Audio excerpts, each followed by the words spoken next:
না। বল কালকে নিলেই হবে। আর শোনো, 4:30 পর যদি ছেলে বাইরে থাকে তাহলে তোমার কপালে খুব কষ্ট আছে। আমি প্রতিদিনই তো বাবুকে 5টার আগে বাড়িতে ঢুকাই, তুমি আমাকে ওরকম করছো কেন? ওরকম করবো না। আজ কটা বাজছে? 5টা বেজে গেছে, তাও তুমি ছেলেকে বাইরে ঢুকাওনি। কি ব্যাপার?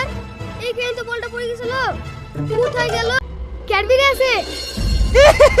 ক্যাডবেরি আছে, তুমি ক্যাডবেরি খাও। হ্যাঁ আমি সব খাই, কিন্তু আমার আব্বু আমাকে লেসি দেয় না। তুমি আমার সঙ্গে চলো, আমি তোমাকে সব দেবো। যাবে আমার সঙ্গে? বাবু!